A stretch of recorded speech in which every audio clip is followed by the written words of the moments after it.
이런 통계가 있습니다. 남은 인생을 당신은 어떻게 살겠습니까? 불신자와 신자의 대답이 다릅니다. 신자는 하나님이 원하시는 것을 쫓아서 살아야지요. 내 남은 생에는. 이렇게 대답을 하는데 불신자들은 하고 싶은 거 하면서 살겠어요. 이렇게 이야기했습니다. 오늘 말씀은 일하는 겁니다. 물론 이 1절에 보시면 초두에 천국은 천국 비유입니다. 근데 천국 비유인데 일하는 비유지요. 이 일하는 것에서 여기에서는 물론 구원에 관한 일반적인 은총을 베푸는 그런 것에 주인의 권한을 드러내는 그런 비유지만은 우리가 일에 대한 것을 생각해 보겠습니다. 이스라엘이 포도 수확을 하는 계절이 7, 8월 더위라고 합니다. 이 더위 때에 포도를 수확하는데 모든 수확이 다 그렇죠. 시기를 놓치면 안 되겠습니다. 그 시기가 7, 8월이라 하니까 일찍 익은 놈부터 시작해서 이제 수확을 하겠죠. 여기에 많은 일꾼이 필요합니다. 땁니다. 따서 강줄에 담고 담은 것을 가져가서 약간의 세척이 필요한 후에 그리고 이것을 또 알맹이를 따서 이렇게 이 큰 그 통에다가 담고 그리고 이제 발로 가지고 으깹니다. 으깨가지고 한 6주 정도를 이제 지하 저장고 같은 데다가 저장을 시켜 숙성을 시켜서 그렇게 해서 포도주를 만든다고 합니다. 근데 이때가 되면 다 추수 때, 다 이제 수확을 하는 때는 손길이 많이 필요하겠지만은 이 포도도 그렇다고 합니다. 많은 일꾼이 필요한데 이 본문에 보면 주인이 자기 집안에 있는 정규 머슴이라든지 품꾼, 그 종이라든지 이런 사람들을 쓰고 또 더 일꾼이 필요하니까 이제 품꾼을 구하러 나갔습니다. 여기에서 보면 주인이 이 품꾼을 이제 부르러 나간 이것을 품꾼을 이제 한 사람 한 사람씩 이제 선택해서 자기 일터로 데리고 갈 때 이 선택한다는 이 자체, 부른다는 자체가 얼마나 이 품꾼들에게는 은혜로운지 모릅니다. 조금 전에 말씀드린 바와 같이 이 이스라엘의 보통 일반적인 가정에는 정규 이 청지기가 있습니다. 요즘 말하면 매니저라 할까요? 집사. 옛날 말로는 상머슴이라는 사람이 있습니다. 자기 집안에 거하는 사람이죠. 종이 있습니다. 이 사람은 노예라든지 어떻게 해서 자기 집안에 일하는 아주 떠나지 않냐고 함께 일하는 정규직이지요. 그런데 사람이 필요할 때는 이렇게 품꾼을 불러서 씁니다. 이 품꾼을 주인이 직접 불러 쓰지 않아도 되는데 오늘 이 본문에 주인이 나가서 선택을 합니다. 1절에 보니까 천국은 마치 품꾼을 얻어 포도원에 어떻게 해요? 들여보내려고 이른 아침에 나간 집주인과 같다. 이 천국의 모습이라는 이야기입니다. 집주인이 직접 나갔습니다. 하나님이 직접 부르신다는 뜻입니다. 아브라함아, 모세야, 사울아 이렇게 일꾼들을 하나님이 직접 불러서 쓰신다는 사실을 우리가 볼 수가 있습니다. 지금도 예루살렘에는 이런 풍경이 이루어진다고 제가 알고 있습니다. 그 예루살렘 성이 문이 4개가 있는데 동서남북이 있죠.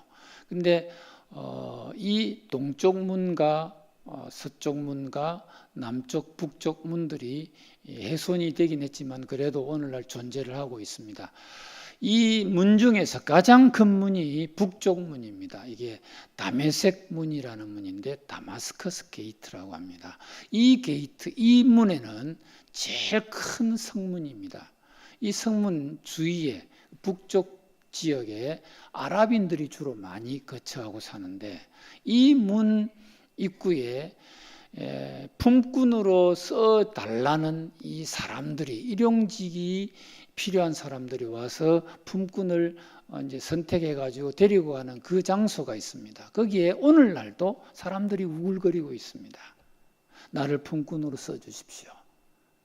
그럼 주로 아랍인들이 모이는데 거기에서 물론 뭐 아랍 부자들도 있겠지만은 거의 대부분이 유대인이 거기에 가서 품꾼으로 데려서 씁니다.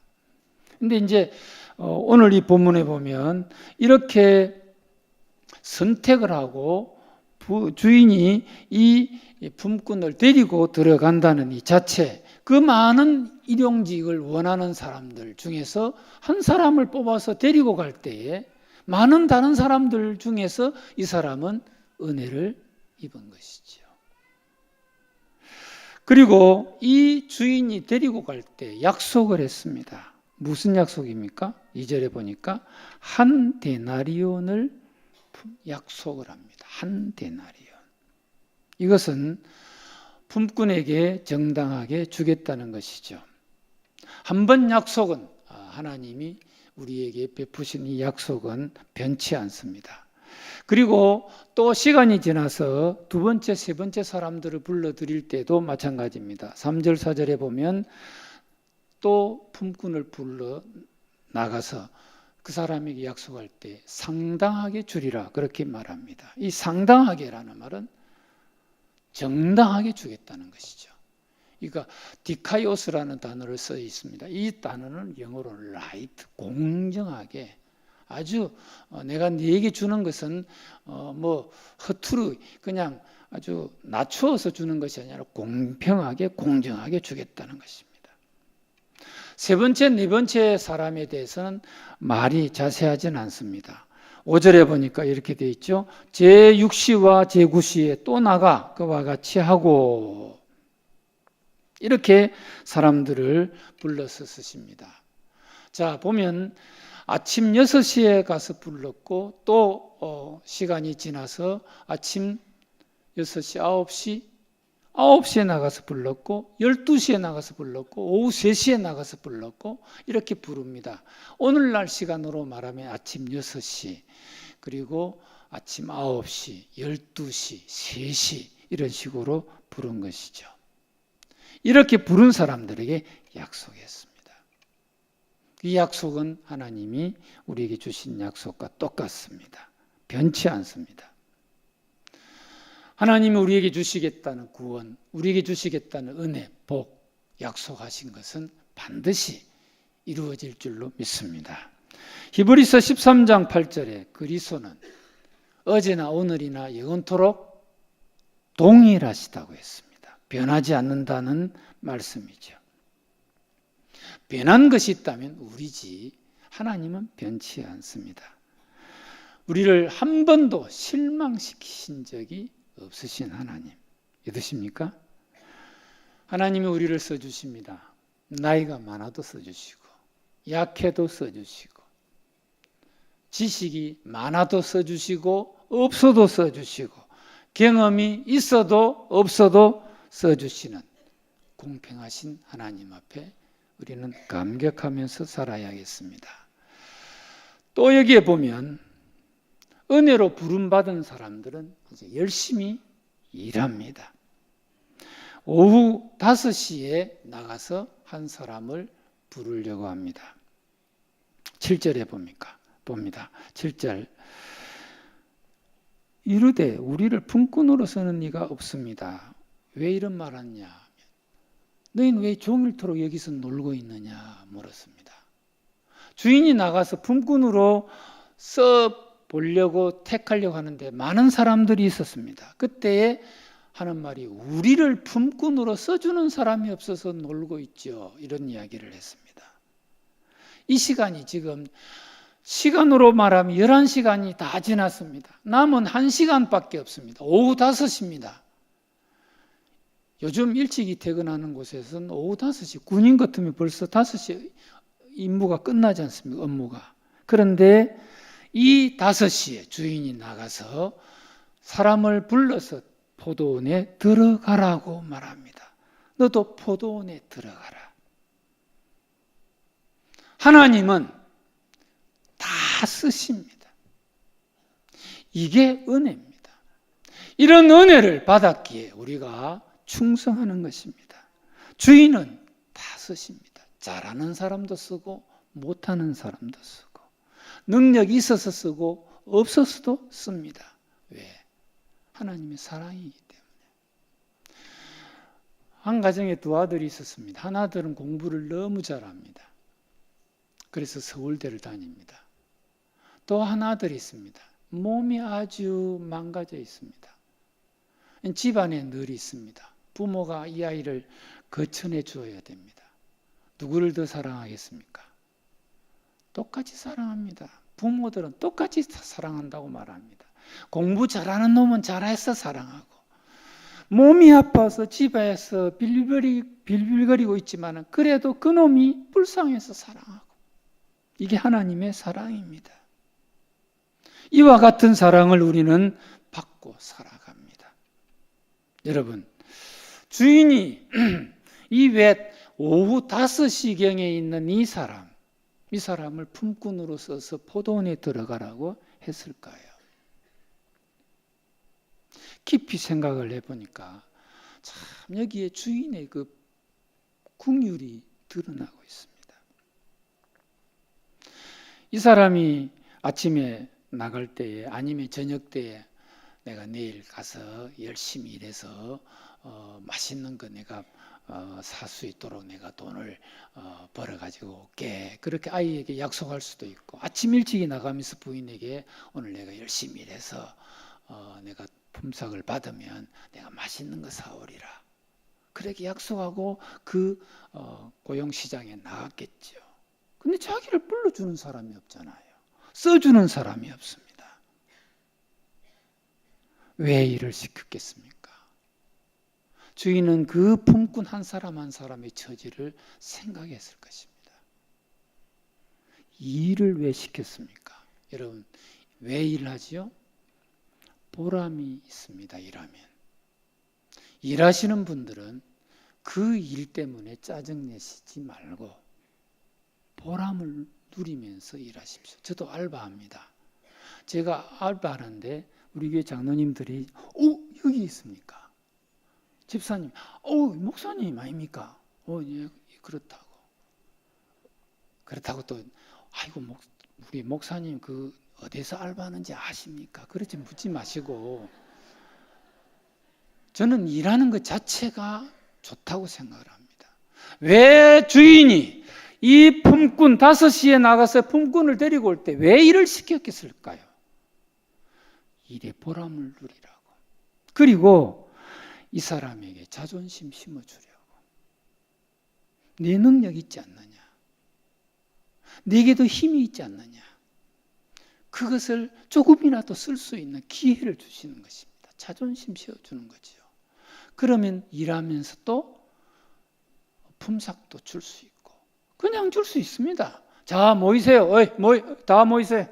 왔습니까? 자, 한 데나리온 나눠줄 수 있습니다. 그렇게 해도 할 수 있어요. 돈 있는 부자. 가능합니다. 그런데 그런 방법이 아니었습니다. 이게 주인의 긍휼입니다. 마지막 부름을 받으니 5시에 포도원에 들어간 이 사람, 얼마나 열심히 일했겠습니까? 여러분 한번 생각해 보세요. 5시에 들어갑니다.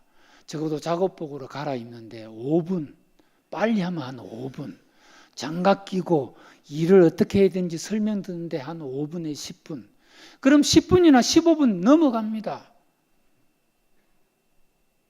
그럼에도 불구하고 이 사람을 일하라고 들여보낸 것입니다. 예수님이 요셉의 집에 와서 목수로서 살아갔습니다. 목수로 집을 지어서 몇 채나 지었겠습니까? 탁자를 만들었으면 얼마나 몇 개나 만들었겠습니까? 일시키려고 보낸 것이 아니라 일이 어떤 것인가를 깨닫게 하기 위한 것이겠죠. 예수님이 하나님 아버지에 대해서 말씀하신 것이 있습니다. 요한복음 5장 17절에 뭐라고요? 내 아버지께서 뭐 하시니? 일하시니. 내 아버지가 일하니 나도 일한다. 나도. 여러분, 성경의 비유에 대한 그 종류가 52가지가 있대요. 계산해 보니. 그런데 그 중에서 일에 관한 비유가 45개 나옵니다. 45개. 그러니까 예수님이 비유가 일에 관한 비유가 너무 많다는 거죠. 왜? 일이만큼 중요한 것입니다. 여러분, 이 일이란 우리에게 반드시 필요한 것입니다. 질문을 한번 해보겠습니다. 사람이 일을 시작한 지가 타락 전일까요? 타락 후일까요? 언제부터 일을 시작했을까요? 예, 창세기 2장 15절을 같이 읽겠습니다. 창세기 2장 15절. 여호와 하나님이 그 사람을 이끌어 에덴 동산에 두어 그것을 경작하며 지키게 하시고, 여기에 경작이 뭐죠? 영어로 to work 돼 있어요. 일하다. 일하다. 이게 지금 에덴 동산의 이야기입니다. 일이란 타락 이후부터가 아니라 타락 전에도 일하는 게 있었습니다.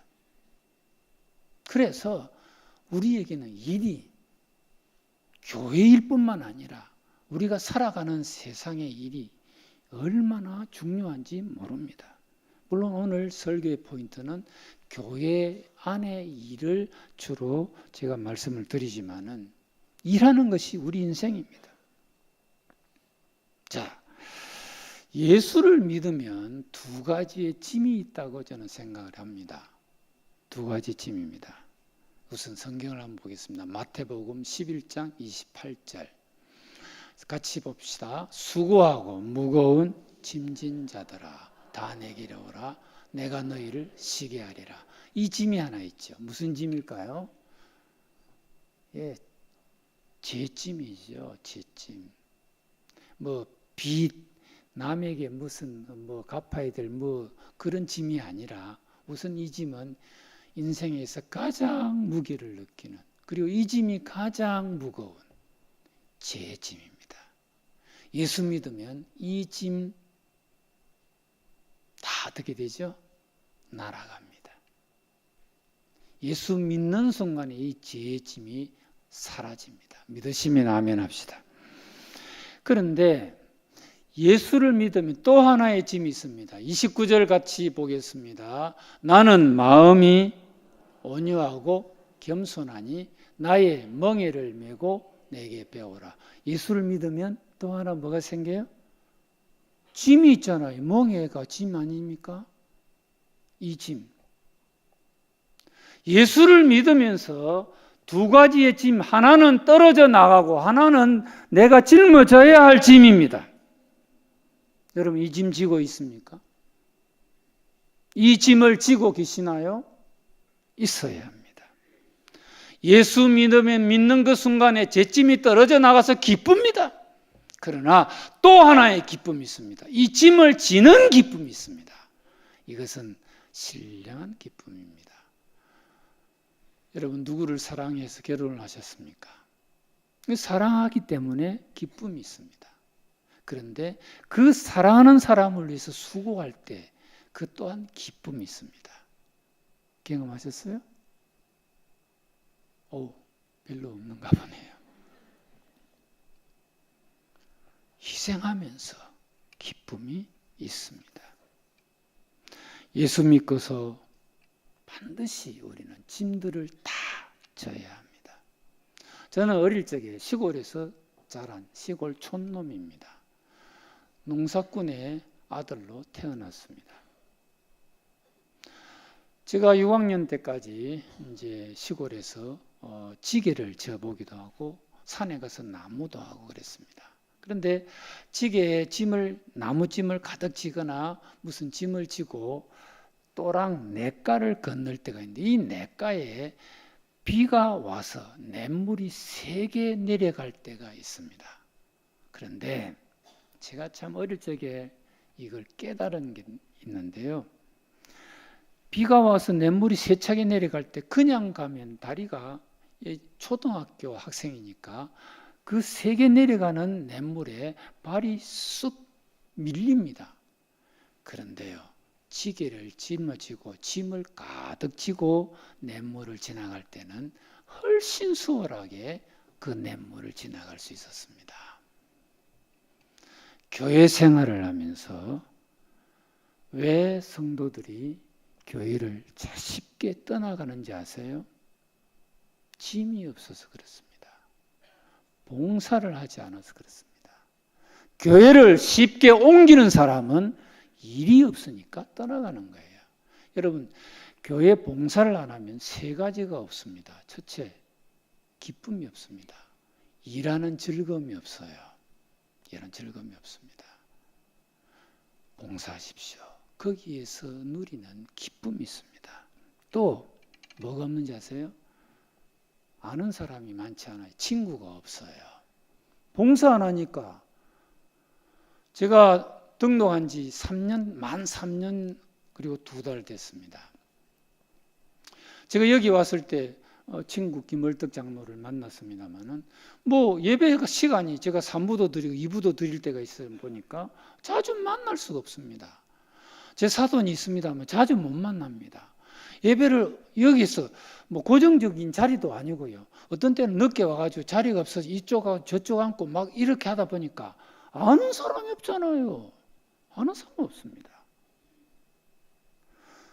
봉사를 안 하면 아는 사람이 없습니다. 또 뭐가 없는지 아세요? 소속감이 없습니다. 그래서 봉사 안 하면 떠나가기 쉽습니다. 여러분, 교회 봉사 이 후반기부터 많이 하시기 바랍니다. 자, 하나 물어보겠습니다. 여러분, 봉사 생활 오래 해가지고 빚 본 사람이 누군지 아세요? 신봉사잖아요. 봉사 생활 많이 하십시오. 빛이 보입니다. 마지막으로 제가 설교를 50분까지 마치라는데 큰일 났네. 많이 남아가지고 일한 사람은 복이 있습니다. 어떤 복입니까? 한 데나리온 약속을 받았습니다. 근데 이제 전부 다 분군들이 모였습니다. 자, 12시간 일한 사람, 9시간 일한 사람, 6시간 일한 사람, 3시간 일한 사람, 이렇게 쫙 모여가지고 이제 품삯을 주는데 제일 먼저 온 사람이 먼저 받을 줄 알았는데 제일 뒤에 온 1시간 일한 사람에게서부터 먼저 줍니다. 한 데나리온 받았습니다. 아침 6시에 온 12시간 일한 사람이 우리는 좀 더 많이 줄 수 있겠다. 그래서 기대를 합니다. 받아보니까 똑같이 한 데나리온입니다. 기분 나쁩니다. 그래서 오늘 이 항의를 합니다. 12절에 나중 온 이 사람은 1시간밖에 일하지 않았는데 그들을 종일 수고하며 더위를 견딘 우리와 같게 해야 하면 됩니까? 주인은 된다 했습니다. 13절에 보세요. 내가 네게 잘못한 게 뭐 있노? 한 데나리온 준다고 안 했나? 한 데나리온 준다 안 했나? 맞습니다. 한 데나리온 약속했습니다. 그러니까 이 비유는 구원에 관한 비유가 맞는 것입니다. 여러분, 저는 초등학교 안 다니고 꼬마 어머니 등에 업혀가지고 교회를 다녔지만은 그때부터 교회 다닌 사람이나 70대, 80대 예수 믿은 사람이나 구원은 똑같이 천국 똑같이 들어가는 줄 믿습니다. 아멘. 그렇게 믿지요? 네, 똑같이 이걸 거기에 관한 비유가 이 비유라고 생각을 합니다. 품삯이 뭐냐? 구원입니다. 그런데 오늘 여기서 교훈 하나를 좀 생각해 보면 왜 일을 할까요? 돈 때문입니다. 대가 때문에 일하지요. 예. 이 한 데나리온을 가지고 집에 간 이 사람을 생각 한번 해보세요. 일하러 나간 이 남편이나 아빠가 저녁에 들어올 때 품삯을 가지고 들어오거나 아니면 통닭을 한 마리 사가지고 들어오거나 아니면 무슨 선불이를 하나 사가지고 들어오거나 기대를 하고 있는데 이걸 들고 들어가는 겁니다. 이 기쁨이 얼마나 크겠습니까? 이 기쁨이. 여러분, 예수 잘 믿으십시오. 예수 잘 믿어야 됩니다. 제가 알바하는 그곳에 보면 많은 사람들이 차를 타고 들어갔다 나갔다 그럽니다. 대충 이제 뭔가 잡히겠네요. 근데 아주 새파란 젊은 친구들이 벤츠를 타고 BMW를 타고, 그래서 제 생각입니다. 이야, 참 부모를 잘 만나. 네가 열심히 일해서 그 차 타는 건 아닐 끼고, 제 생각이 부모를 잘 만나서 그랬을 것이다. 여러분, 우리 후손이 벤츠나 BMW 타고 다닐 수 있도록 하려면 내가 열심히 돈 모아야겠죠? 마찬가지입니다. 내가 예수 잘 믿으면, 제가 목회 생활을 한교에서 27년 하면서, 그 전에 부목사 생활하면서도 보니까 대체적으로 고생 없이 평탄하게 순탄하게 복을 받으며 사는 사람이 누군가 추적해가 보니까 역시 그 조상이 예수 믿더라 이겁니다. 예수 믿더라. 이거 부인 못할 사실입니다. 그런데 일할 때 소홀히 하지 마십시오. 5달란트 받은 종이 이렇게 말했습니다. You entrust me with 5달란트. 내게 5달란트를 맡겼다고 했습니다. 주셨는데 그런다는데 이게 보니까 맡겼다고 되어 있더라고요. 맡겼다는 것을 entrust라고.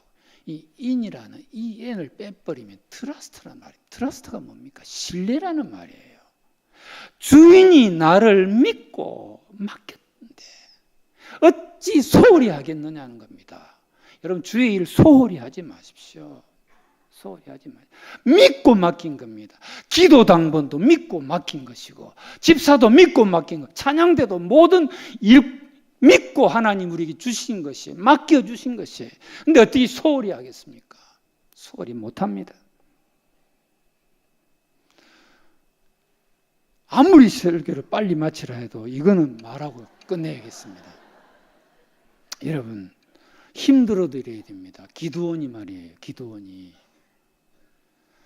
300명을 갖고 13만 5천 명 기드온 이 미디안 군대를 이제 쳐부수는데 뭐 칼이 있습니까? 뭡니까? 밤새도록 나팔 불고 햇불 쳐들고 그렇게 있었습니다. 그러니까 자기들끼리 막 죽였습니다. 그렇게 해서 죽인 사람들이 많이 있는데, 이 사람들이 이제 죽이고도 남고 도망을 가는데, 이 도망간 사람이 1만 5천 명입니다. 1만 5천 명이면 300명과 비교해 볼 때 50배, 그죠? 50배죠. 50배. 이 50배의 1만 5천 명을 어떻게 추격을 해가지고 하겠습니까? 그런데 사사기 8장 4절에 보니 이렇게 되어 있습니다. 뭐라고 되어 있냐면, 기드온이 사사기 보니까 300명이 비록 피곤하나 추격하며, 여기 피곤하다는 말이 나오는데요. 우리말은 너무 약해요. 이걸 영어로는 뭐라고 되어 있냐면 exhausted 되어 있어요. 이건 기진맥진이라는 말입니다. 제가 왜 기진맥진할까? 이 전쟁을 이경에 시작해요. 이경이면 저녁 10시에서 2시까지가 이경입니다. 그러니까 온 밤 새도록 나팔 불고 햇불 치들고 있었습니다. 그런데 이 패잔병을 쫓아가는데 그 밤 한숨도 못 자고 패잔병 쫓아가는데 얼마나 기진맥진 안 하겠어요? 다른 성경 보면 페인트라고 되어 있는 페인트. 이거는 기절 직전을 말합니다. 여러분, 주의 일 하면서 기절 직전까지 가보셨어요? 기진맥진 해보셨어요? 주의 일이 어떤 때는 이렇게 힘들 때가 있습니다. 그래도 해나갈 때 하나님이 복 주시는 줄 믿습니다. 히스기야 왕이 어떻게 자기 생명을 하나님 나를 좀 살려주십시오라고 떼를 썼습니까? 그가 전심과 진심으로 열왕기와 왕하복음 20장에 전심과 진심으로 주를 섬겼다고 했습니다. 성도 여러분, 열심히 주를 섬기십시오. 일하는 게 복입니다. 이 복 다 누리시기를 주의 이름으로 축원합니다.